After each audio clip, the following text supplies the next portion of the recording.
Today we will look at the system of ranks and insignia in the Russian Imperial Army during the First World War. The insignia of the rank and file did not have any distinguishing marks. They were simply fabric elements of the uniform, without patches or additional elements indicating belonging to a certain rank. An interesting feature of insignia in the Russian army was that they were uniform for all branches of the army. However, the names of ranks could differ depending on the kind of troops. For example, an infantry or cavalry efreyator wore one narrow cross patch on the sleeve. But in the Cossack troops, a similar rank was called orderly. After the efreyator went non-commissioned officer ranks. In the Russian Imperial Army there were 5 of them. A junior non-commissioned officer wore 2 cross patches. In the Cossack troops this rank was called junior uriadnik. Senior non-commissioned officer wore 3 cross patches. In the Cossack troops its analog was senior uriadnik. Feldfebel, the highest non-commissioned officer rank. Feldfebel could be distinguished by one wide cross patch on the epaulets. In the cavalry and Cossack troops this rank corresponded to Wachtmeister. This was the highest non-commissioned officer rank, which was often occupied by experienced soldiers who were preparing to become officers. The next rank in the hierarchy was subpurpurporter. It was distinguished by epaulets with one longitudinal golan, gold or silver galloon stitched on the epaulets. In the Cossack troops a subpurpurporch corresponded to the rank of podhorunzi. However, there was an interesting detail in the system of ranks. If a feldfebel was promoted to subpurpurporters, but remained in the feldfebel position, he continued to wear his feldfebel transverse patch over the epaulet. Zoriad purporters, non-commissioned officers who performed the duties of officers. Non-commissioned officers were in a special position. Formally they remained non-commissioned officers, but they performed the duties of officers. On the epaulets of a warrant officer there was the same longitudinal corrugated sewing as that of the subpurporters, but one star was added in addition. This was a transitional rank, which gave non-commissioned officers the opportunity to perform the duties of officers, but without full production in the officer's staff. Thus, the rank system of the Russian Imperial Army was complex, but logical, allowing to distinguish the military not only by rank, but also by their duties in the ranks. In the Russian Imperial Army, officer ranks began with ensign. This was the youngest officer rank, but its holder was already a member of the officer corps, receiving the rights and duties corresponding to the command staff. Warrant officers wore epaulets of the officer type, which differed from non-commissioned officers by the presence of 2 galloons and 1 gap. The main distinguishing mark of the rank was 1 star on the epaulets. Above the warrant officer was the rank of lieutenant. A lieutenant wore 2 stars on the epaulets. In the cavalry this rank corresponded to a cornet, and in the Cossack troops, karunzi. The next rank was lieutenant. Lieutenant wore 3 stars on the epaulets with a single gap. In the Cossack troops the corresponding rank was called a centurion. Staff captain wore 4 stars on his epaulets. A staff captain should not be confused with a captain, as there was a significant difference in status between them.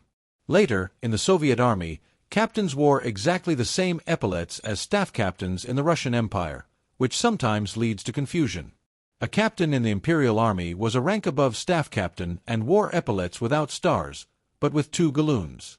In the cavalry, this rank corresponded to the rank of Wachtmeister, and in the Cossack troops to the rank of Esaul.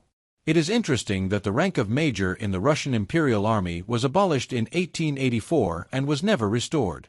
However, in the Cossack troops there was a special rank of a military petty officer, which after the abolition of the rank of major was equal to lieutenant colonel. Officers, starting from lieutenant colonel, were in the category of staff officers, in modern terms, senior officers. They wore epaulets with 3 galloons and 2 gaps. A lieutenant colonel was distinguished by 3 stars on his epaulets. Colonel, like captain, wore epaulets without stars, but with 3 galloons. Above the colonel began the general ranks, belonging to which was clearly expressed in the uniform and insignia.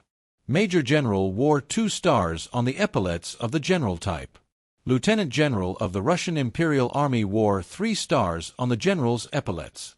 The system of ranks of the Russian Imperial Army was clearly structured and united different branches of the army under the same insignia, with slight differences in terminology for infantry, cavalry, and Cossack troops. This system existed until the Revolution of 1917, after which it was abolished as a result of cardinal military reforms of Soviet Russia. The epaulets of generals of various branches of the army, also known as full generals, had a unique feature: there were no stars on them. Unlike major generals and lieutenant generals, who wore 2 and 3 stars respectively, generals from branches of the army, who were at the top of the officer hierarchy, had epaulets without any star insignia. This feature distinguished them from other high-ranking military officials and emphasized their exceptional position in the army. It is important to note that the rank of adjutant general was not an independent army rank. This honorary title was awarded exclusively by special decree of the emperor and meant that its holder was among the closest to the monarch, performing adjutant duties to the emperor. Despite its high importance, this rank did not change the general military hierarchy and did not affect the official military rank of its holder. The highest military rank in the Russian Imperial Army during the First World War remained the rank of Field Marshal General.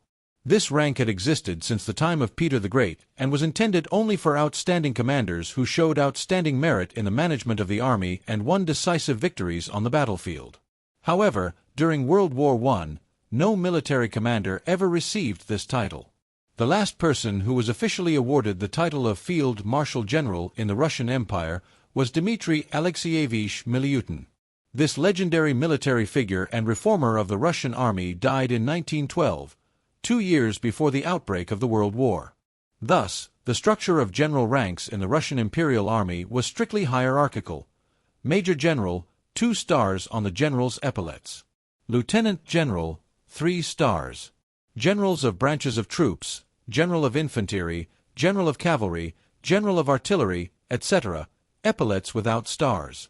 General Field Marshal, the highest military rank, but during the First World War was not assigned to anyone. This system of ranks existed until the Revolution of 1917, after which the military structure of the Russian Empire ceased to exist, and in Soviet Russia completely new ranks and insignia system were introduced. I want to apologize in advance for any errors in the text or voiceover. I am still learning, and the channel language is not my native language.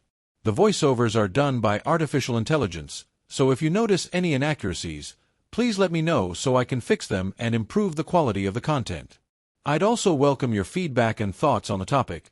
Your support in the comments motivates me to keep finding new and exciting stories.